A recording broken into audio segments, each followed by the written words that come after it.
ఓం శ్రీ గురుభ్యో నమః. మొదట మీ ప్రార్థన న్యాయమైనదో కాదో చిత్తశుద్ధితో నిర్ధారణ చేసుకోండి. సహజ జీవన విధానానికి బుద్ధిగా ఆవశ్యకమైన వాటి కోసం భగవంతుణ్ణి ప్రార్థించకండి. నిజమైన అవసరాల కోసం మాత్రమే అడగండి. అన్నిటికంటే మీకున్న గొప్ప అవసరం ఆ భగవంతుడే. ఆయన మీకు అవసరమైన అవసరాలకు మాత్రమే కాకుండా మీ అనవసరమైన అవసరాలు కూడా తీరుస్తాడు. మీరు ఆయనతో ఏకస్థులై ఉన్నప్పుడు మీ ప్రతి ఒక్క కోరికను ఆయన తీరుస్తాడు. ప్రార్థనలో మొదటి నియమం ఏమిటంటే భగవంతుణ్ణి న్యాయమైన కోరికలే కోరడం. రెండవది బిచ్చగాడిలా కాకుండా కొడుకులా అవి నెరవేరడానికి ప్రార్థించడం. నేను నీ బిడ్డను, నువ్వు నా తండ్రివి, నువ్వు నేను ఒకటే. మీరు గాఢంగా ఎడతెరిపి లేకుండా ఈ విధంగా ప్రార్థించినప్పుడు ఒకానొక మహదానందం మీ హృదయంలో పెల్లుబిలుకుతుంది. ఆ ఆనందం కలిగేంతవరకు మీరు తృప్తి పడకూడదు.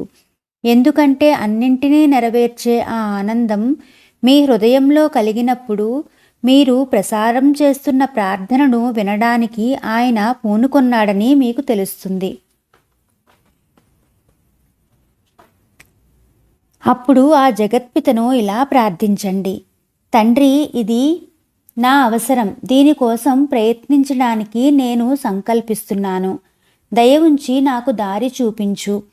సఫలత సాధించడం కోసం నేను సరైన తలపులు తలచడానికి, సరైన పనులు చేయడానికి నాకు సహాయపడు.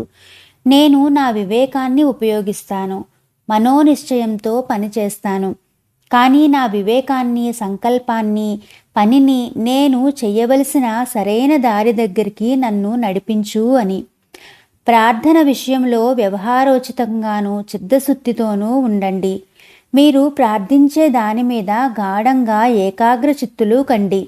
రెండు కనుబొమ్మల మధ్యనే స్వర్గానికి తలుపు ఉంది. మెదడులో ఈ కేంద్రం సంకల్పానికి స్థానం. అక్కడ మీరు గాఢంగా ఏకాగ్రత నిలిపి ప్రశాంతంగా సంకల్పించినప్పుడు మీరు సంకల్పిస్తున్నది ఏనైనప్పటికీ అది నెరవేరి తీరుతుంది. కాబట్టి మీ సంకల్పాన్ని చెడు ప్రయోజనాలకు ఉపయోగించకండి. ఉద్దేశపూర్వకంగా ఎవరికైనా హాని కలగాలని సంకల్పించడం, భగవంతుడిచ్చిన మీ శక్తిని దారుణంగా దుర్వినియోగం చేయడమే. మీ సంకల్పం తప్పుడు దిశలో పోతున్నట్లుగా మీరు గమనించుకున్నట్లయితే దానిని వెంటనే నిలువరించండి. అది మీ దైవశక్తిని వృధా చేయడం మాత్రమే కాకుండా మీకు ఉన్న శక్తి పోవడానికి కూడా కారణం అవుతుంది.